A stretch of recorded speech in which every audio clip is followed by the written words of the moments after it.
This is a Marxist ideology, a strategy by the Marxists to infiltrate the church, to infiltrate our, God-fearing society, to devolve into chaos.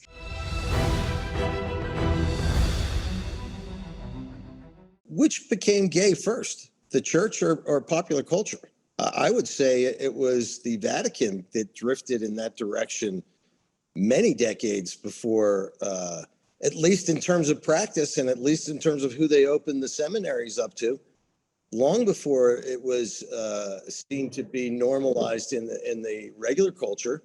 So to a certain extent, I think that one of the frightening things that we have to deal with as Catholics, and I'd love to have this question answered, what percentage of sitting priests are homosexualists in terms of their bent? I'm not necessarily accusing them all of being practicing, but it does seem to be a larger number than the general population. And I'm asking that as a legitimate question of a faithful follower. I'd like to know. James Martin has already come out publicly and said 40%. And I told you he was lowballing it because he knows it would drive people crazy if they thought it was a 50% or more.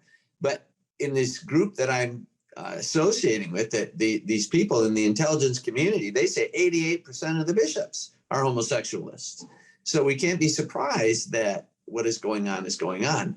So, and why they're promoting it within the ranks and kicking out all the good men, like that book my Uncle Rose said. If you're wondering what the percentage is, I can tell it's definitely more than half. And so how can we be surprised? Listen, if it looks like a duck and it quacks like a duck, it is a duck. We can point to 1929, can't we?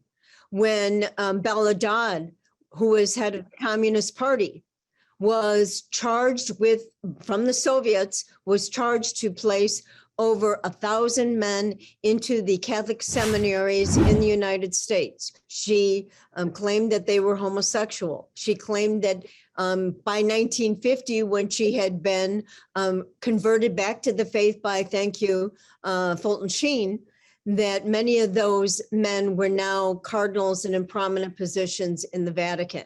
And that's why I keep saying this is a Marxist ideology, a strategy by the Marxists to infiltrate the church, to infiltrate our, God-fearing society, to devolve into chaos. If we want to talk statistics, in the John Jay report, of the victims of clergy abuse, 80% were young boys. So if you have the control class of all men, priests, who were accused and found guilty of abusing quote unquote minors, 80% of those victims were boys. So that gives you a sense of. And they weren't, the average age, I think, was between 14 and 15 years old too. So this gaslighting by the popular media to be like, oh, these are straight up pedophiles. No, these are pederasts. These are, classic, homosexual relationships, if we want to look back into ancient history.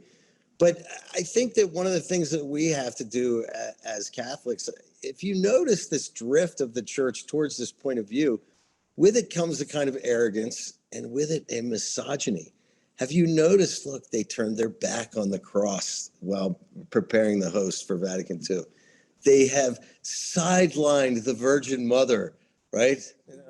She's not important anymore. It has been a process. I foresee a time where we could have a huge schism in the church again, because I know so many people who just don't bother going. They're just tired of being lectured to about progressive ideals every Sunday.